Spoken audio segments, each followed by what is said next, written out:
मैं कांग्रेस हूँ। मैंने ही हिंदू मुक्त पाकिस्तान बनाया। मैंने ही हिंदू मुक्त बांग्लादेश बनाया। मैंने ही हिंदू मुक्त कश्मीर बनाया। मैंने ही हिंदू मुक्त आसाम बनाया। मैंने ही हिंदू मुक्त केरल बनाया। मैं ही हिंदू मुक्त हैदराबाद बनाने का सौभाग्य प्राप्त करता हूँ। और यदि आप सब हिंदुओं का समर्थन रहा तो अन्य सेकुलर दलों के साथ मिलकर हिंदू मुक्त हिंदुस्तान बना देंगे और देश बांटने का आरोप संघ पर लगा देंगे। मोदी का विरोध क्यों? क्या मोदी कोई विदेशी है जो बाहर से आकर प्रधानमंत्री की कुर्सी पर जबरदस्ती बैठ गए हैं? क्या मोदी का चरित्र दागदार है? क्या मोदी ने कोई भ्रष्टाचार किया है? क्या मोदी अपनी तिजोरी भर रहे हैं जो नेहरू गांधी परिवार की तरह? क्या मोदी का कोई बेटे, भतीजे, भाई, भौजाई को लाभ देने में लगे हैं? क्या मोदी की विश्वसनीयता संदेह के घेरे में है? क्या मोदी राष्ट्र विरोधी कार्य कर रहे हैं? क्या मोदी कामचोर हैं? स्वयं से ये सवाल करने पर हर बार अंतर्मन जवाब देगा, नहीं नहीं। तब मोदी से एलर्जी क्यों?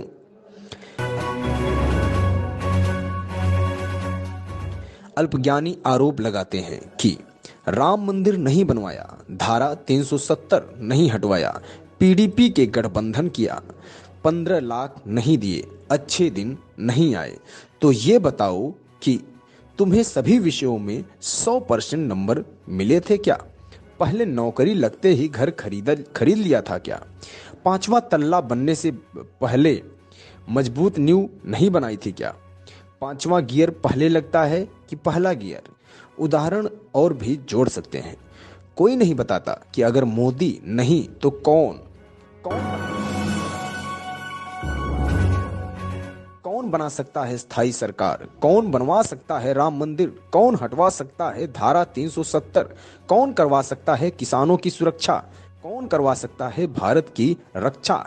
एक साजिश है लुटेरों की ताकि आप फंस जाएं और उनको लूटने को मिले।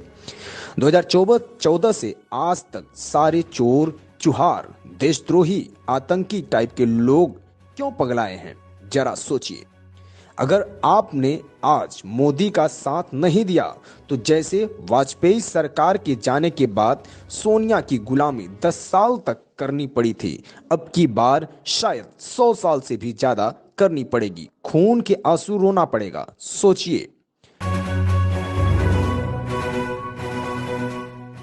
हमने अपने देश की बागडोर मोदी जी जैसे एक ऐसे मजबूत और ताकतवर व्यक्ति के हाथों में दी है जो देश के 125 करोड़ हिंदुस्तानियों के भविष्य के बारे में 24 घंटे सोचते हैं और उनके भविष्य को संवारने के लिए निरंतर कार्य करते हैं।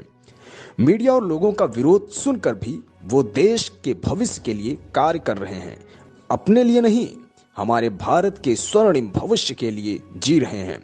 गर्व करें कि आप मोदी के समर्थक हैं, कोई इटली की टीम के गुलाम नहीं या चीन के का साथ देने वाली वामपंथी नहीं, न ही अन्ना हजारे के साथ भारत माता की जय बोलकर सीएम बनाने वाले और आज भारत माता की जय नहीं बोलने वाले को जायज ठहराने वाले किसी के चेले नहीं। 10 लोगों को शेयर करें ये ऑडियो। दुष्प्रचार करने वालों को तो पैसा मिलता है, देश से उनको कोई मतलब नहीं, पर आप सुप्रचार करें। आप सुप्रचार करें तो हमारा आपका देश सुरक्षित रहेगा और आने वाली आपकी पीढ़ियां एक जगत गुरु भारत की संतानें होंगी।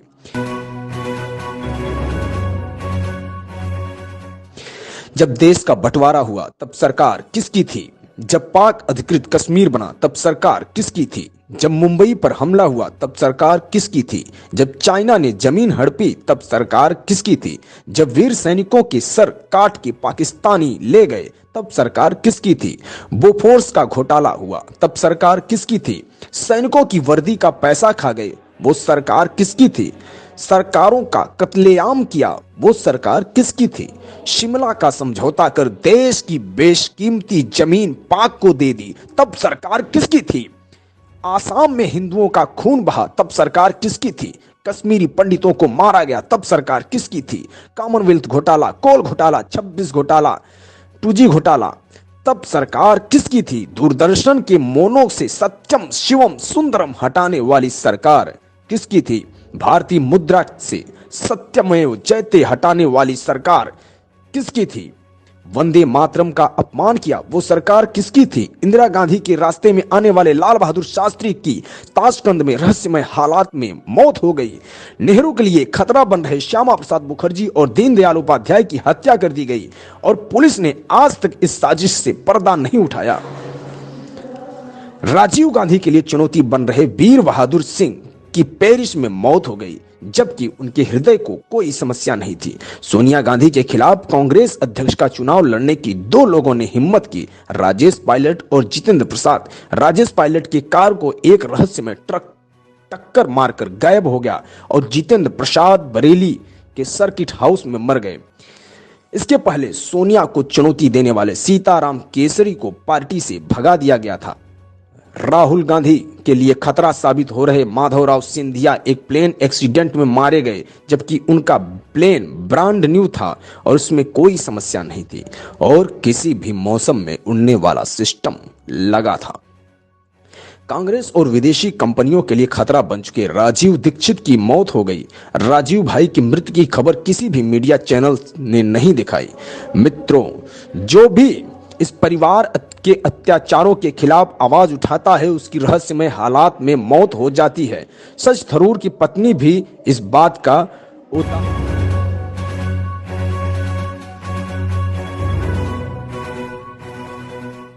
उदाहरण है। सिर्फ पढ़ो मत, शेयर करो।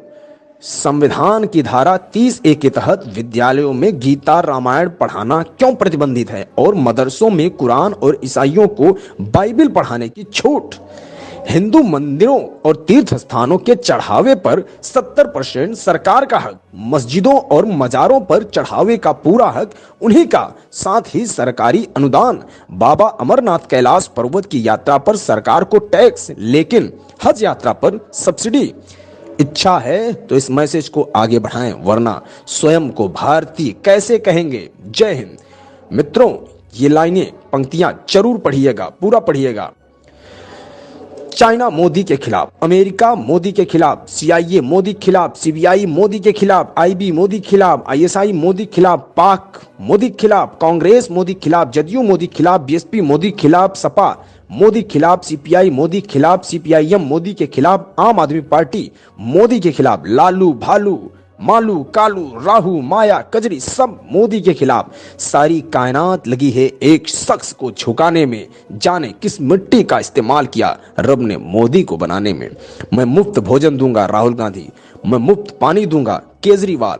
न तो मैं मुफ्त पानी दूंगा न ही मुफ्त भोजन दूंगा की बात करूंगा, बल्कि मैं इतने रोजगार पैदा करूंगा, भारत के युवाओं को इतना सक्षम कर दूंगा कि मेरे देश का हर एक व्यक्ति स्वाभिमान से अपना भी पेट भरेगा और दूसरों की भी प्यास बुझाएगा। नरेंद्र मोदी।